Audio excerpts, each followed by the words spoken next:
léegi nag 2012 ak léegi du ma wax 2012 ak léegi parce que fii la ñuy fanaan mais 2022 bii ak tey daaw ak ren laay wax du ma wax di jàll fukki at yi jàll ci retraite yeeg li ñu def yëpp. Revalorisation des salaires dans le secteur rien que de l'éducation. La revalorisation de la prime scolaire au profit des instituteurs et instituteurs adjoints. C'est passé de 25 000 à 80 000. Le relèvement de l'indemnité d'enseignement de 50% à 60%. Indemnité d'enseignement. L'augmentation de l'indemnité de contrôle et d'encadrement a été augmentée de 100%. L'augmentation de l'indemnité de recherche documentaire et de charges horaires perçues par les professeurs d'enseignement secondaire et les PM et PCMG portée à 114%. La revalorisation de l'indemnité liée à la fonction dirigeante.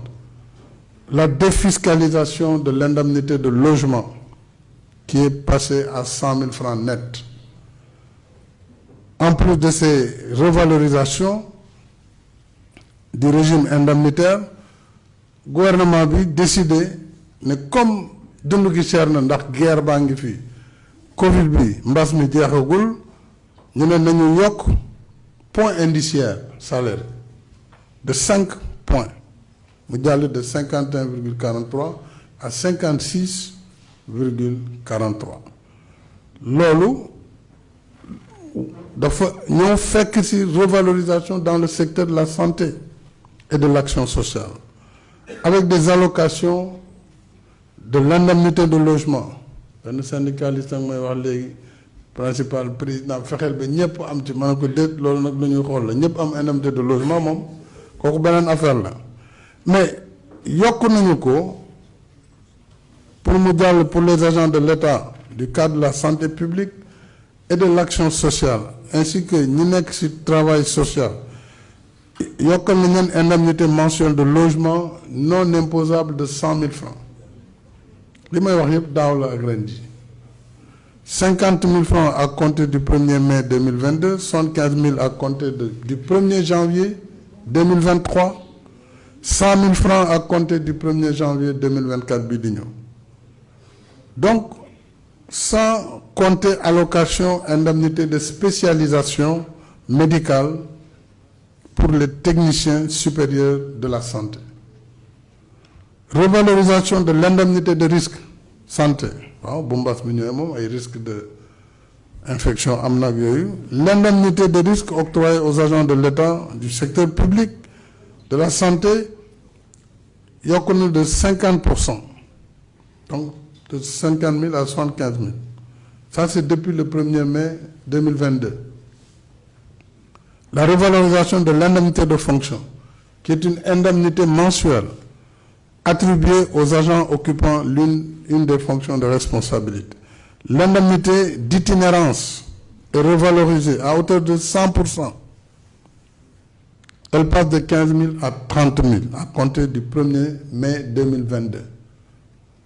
La revalorisation de l'indemnité de représentation médicale pour les médecins, pharmaciens, chirurgiens, dentistes, de 200 000 à 325 000 francs.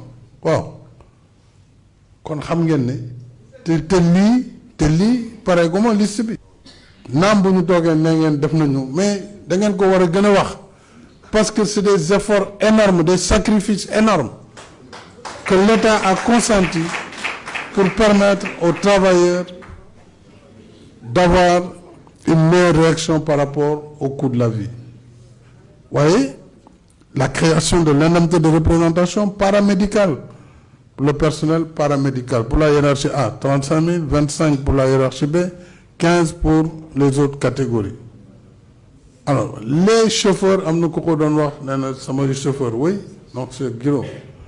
Les chauffeurs, pour la prime de motivation payée aux chauffeurs en récompense de leur bonne conduite, vont avoir une hausse de 100%. Donc ça va passer de 5 000 à 10 000 par mois, donc de 60 000 à 120 000 par an. À compter, d'ailleurs c'est fait. C'est depuis le 1er mai 2022. Donc ça c'est une question qui est réglée. La revalorisation pour les autres agents publics, parce que ñëpp yemuñ ci njàngale rek ak santé.